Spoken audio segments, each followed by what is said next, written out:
खुलुमबाय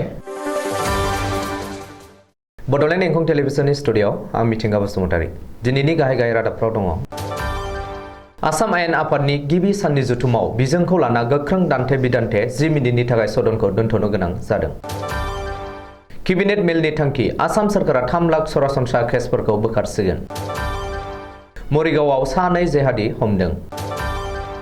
न'आव खामानि मावग्रा गथ'सा लाबोयोब्ला पुलिस थानायाव फोरमायनांगोन हिमन्त बिश्व शर्मा सोनाब बंग'नि गोख्रों लिरगिरि खन्थाइगिरि आरो थुनलाइगिरि बिद्युत बसुमतारीआ रुंसारि जाबाय बाक्सानि सालबारियाव सासे आइजोआ खास्रि बिस्रि बुथार जादों गुवाहाटीआव सासेनि साख्रिनि दालाला पुलिसनि जेयाव नांदों पायनार एकाडेमिया हादोर नाङै सायख' आनजादाव उथ्रिसारनाय 4 फरायसाफोरखौ बरायदों दानिया फैदो आबुं रादाबाव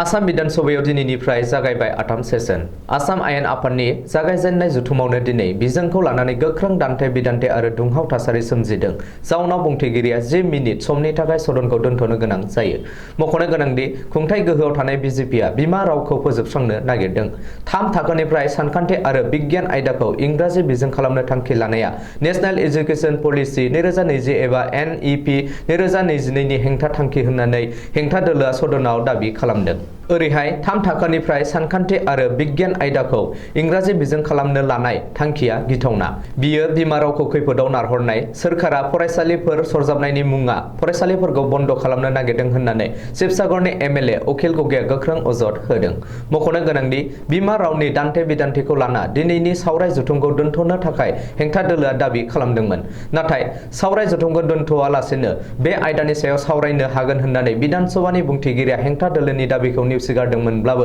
उननि समाव 10 मिनिट समनि थाखाय सदनखौ दोनथ'नो गोनां जायो ओरैहाय बिजोंखौ लाना दान्थे बिदान्थेनि सायाव गिबि मन्थ्रिनि साननाया गोरोन्थि सदनाव बे आयदानि सायाव जुक्ति दैखांनो हेंथा दोलोनो खाबु होआखै होननानै हेंथा दोलोनि दैदेनगिरि देबब्रत सैकिया खौरांगिरिनि सिगाङाव बुंदों बबेखानि सोरखारनि थांखिया सोलायजाया होनना खौरां बिजोङाव फोसावनाय सोलोंथाइ मन्थ्रिनि बानबुंथिया राजानि हुकुम बायदि जादों होननानैबो देबब्रत सैकिया बुंदों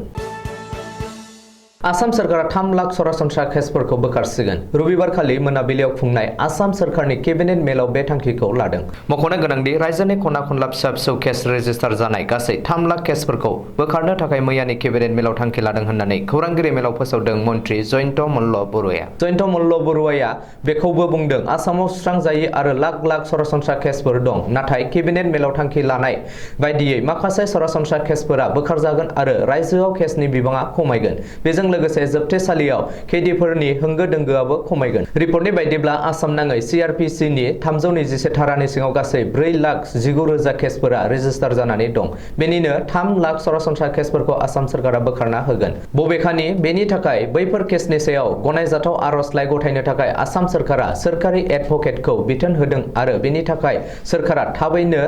SOP जारि खालामगोन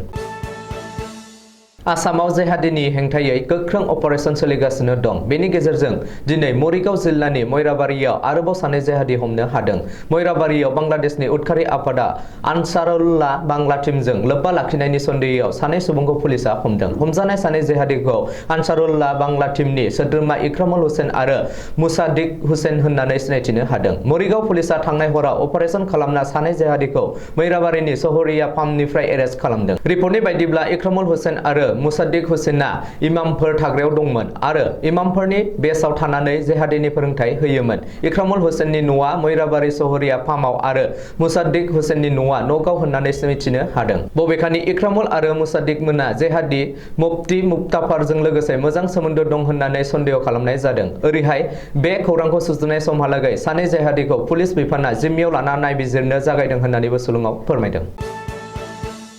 आसाम विधानसभायाव दिनैनिफ्राय जागायबाय 8 सेसन दिनैनि गिबि साननि सावराय जथुमाव गिबि मन्थ्रि डक्टर हिमन्त बिश्व शर्माया माखासे गोनांथार बाथ्राफोरखौ सदनाव फोसावदों आरो नखराव खामानि मावनो लाबोनाय उन्दै गथ'साफोरनि फरायनायनि बिबानखौ बिगुमायानो लानांगोन होननानै बुंदों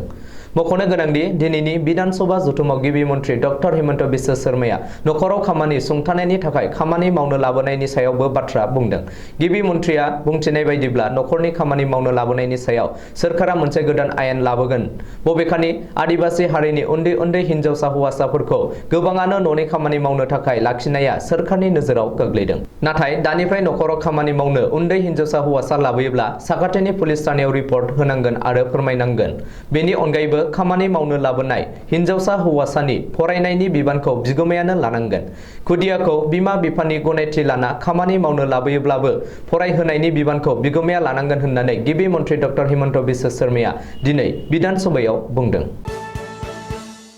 सोनाब बंग'नि मुंदांखा सल' लिरगिरि खन्थाइगिरि आरो सोनाब बंग' बड' साहित्य सभानि गोख्रों नेहाथारि बिद्युत बसुमतारिया हरखाबै 11/9/2022 खालाराव बेलासि 4:40 रिंगायाव कचबिहारनि मिशन हस्पिटालाव रुंसारि जाबाय। बे खौरांखौ मोननानै बर' थुनलाइ आफादनि बारग' गाहाय नेहाथारि कमलाकान्त मोसाहारिया जोबोद दुखु मोननाय फोरमायदों। बिद्युत बसुमतारिनि हरखाब जिउ गोमानायाव बर' हारि आरो बर' राव थुनलाइनि मोनसे गेदेरथार खहा जाबाय। बिथाङा गोबां सल', सुंद' सल' आरो खन्थाइ लिरनानै बर' राव थुनलाइनि बाख्रियाव गोबांथार बिहोमा होलांबाय। बिथांनि जिउमाया सोरगोआव अरायबो आलो गोजोन जायगा मोनबाय थाथोंसै, बेनि थाखाय आफा इसोर आनान गसाइनि खाथियाव आरज गाबनाय जाबाय होननानै कमलाकान्त मोसाहारिया बुंबावदों। लोगोसे दुखुथिया नखरनि साफ्रोमबो बाय बाहागि आरो सुबुंफोरनो गावनि गोसो गोरबोनि दुखु मोननायखौ फोरमायहरदों। बेनि अनगायैबो बर' रेबग्रा जथुमा गागि लिरगिरि बिद्युत बसुमतारिनि रुंसारि जानायाव गोबां दुखु मोननाय फोरमायहरदों। बाक्सा जिल्लानि सालबारि महकुमानि बेन्दोङाव थानाय सानजा उदियागुरि गामियाव गोबौ सिखाजों दाननानै सासे आइजोनि जिउ गोमायो। थैनाय आइजोआ सालबारि सान्तिपुरनि थानेश्वर सुत्रधरनि बिसि पहेरि सुत्रधर होननानै सिनायथि होदों। रबिबारनि हराव बुथारग्रा धनेश्वर दासनि न'आव जयैनो जौ लोंलायदोंमोन थानेश्वर सुत्रधर, पहेरि सुत्रधर आरो धनेश्वरनि बिसिया। जाथाय जानाय जायगायाव सालबारि पुलिसा नुजाथिहैनानै आइजोखौ सिखाजों दाननानै बुथारग्रा धनेश्वर दासखौ खायो। लोगोसे जाय सिखाजों आइजोखौ दानदों बेखौ लानानै नायबिजिरनायखौ जागायो। जाथाया बोरै जानो मोनखो बेनि सोमोन्दै गुवारै जेबो गुमुर मोननाय जायाखैब्लाबो बाराद्राय जौ लोंनानै निसा जानायनि जाहोनाव बे दानथारनाय जाथाया जानो मोनदों होननानै जायगानि सुबुंफोरा सन्देह खालामदों। अदेबानि गुबै खौरांखौ पुलिसनि नायबिजिरनाय रिपर्टखौ मोननायनि उनावसो रोखा जागोन। मख'नो गोनांदि बुथारजानाय आइजो पहेरि सुत्रधरा गामियाव गुबुननि न'आव खामानि मावनानै गावनि नखरखौ सोलिलांहोदोंमोन। थामथि आरो ब्रैथि थाखोनि सोरखारि साख्रिनि थाखाय आसाम सोरखारनि फोसावनाय आरो आनजाद लाखांनायनि उनाव आथिखालाव स्रोदै दालालफोरा थगायनाय आरो लब होनाय खामानिया ओंखारहांबायमोन। नाथाय आथिखालाव सम थानायावनो पुलिसनि संगालिया साख्रिनि दालालफोरखौ स्रोदै सिनायखोमादों। रबिबार खालि गुवाहाटीनिफ्राय सा 7 साख्रिनि दालालफोरखौ पुलिसा हमनो हादों। हमजानाय दालालफोरखौ फारियै काहिलिपारानि नयन सयकिया, मंगलदैनि सिराजुल हक, नलबारिनि गबिन्द चौधुरी, प्रान्जल बर्मन, नुर इस्लाम आहमेद, गुवाहाटी बशिष्ठनि जयन्त डेका, गवालपारानि जयन्त दास होननानै पुलिसा सिनायथि होदों। मख'नो गोनांदि बेनि सिगाङाव भिक्टर दास मुंनि सासे सुबुंखौ दालाल ओंखारनाय रादाब होनायखौ नंखायसो होननानै पुलिसा एरेस्ट खालामदोंमोन। नाथाय दिनै पुलिसनि संगालिया संदाननानै एबा सुग्रोमनानै सा 7 दालालखौ एरेस्ट खालामनानै दालाल ओंखारनायखौ फोरमान खालामबाय। बाक्सा जिल्लानि बरमायाव थानाय पायनार एकाडेमिया हादोर नाङैनो सोलिनाय मेडिकेल, नेट आरो IIT इन्जिनियारिं आयदायाव पायनार एकाडेमिनिफ्राय सायख' आनजादाव उथ्रिसार जानो हानाय 4 फरायसाफोरखौ बरायदों। देग्लाय 2022 मायथाइनि जानानै थांनाय हादोर नाङैनो सोलिनाय IIT इन्जिनियारिं आरो मेडिकेलनि नेटनि सायख' आनजादाव बरमा पायनार एकाडेमियाव फरायनानै IIT इन्जिनियारिंनि सायख' आनजादाव उथ्रिसार जानो हानाय हायेनसा रामसियारि, दिदोम मोसाहारि, त्रिदिप बसुमतारी आरो मेडिकेलनि नेटनि सायख' आनजादाव उथ्रिसार जानो हानाय हिमांशु देउरिमोनखौ पायनार एकाडेमि बरमानिफ्राय गांसे आर'नाइ आरो फुल बिबार होनानै बरायो। बे बरायनाय समाव बरमा पायनार एकाडेमिनि गोरायुंजो ब्रिसा बसुमतारी, बरमा पायनार एकाडेमि सामलाय आफादनि गाहाय नेहाथारि गुरु पबित्र बर', आफादगिरि मनिन चन्द्र बर'जों लोगोसे एकाडेमिनि आयदा फोरोंगिरि आरो एकाडेमिनि नेहाथारि प्राणजित सोरगियारि मोनहाबो बाहागो लायो। दिनैनि रादाबा एसेनोसै। गोजोन्थों।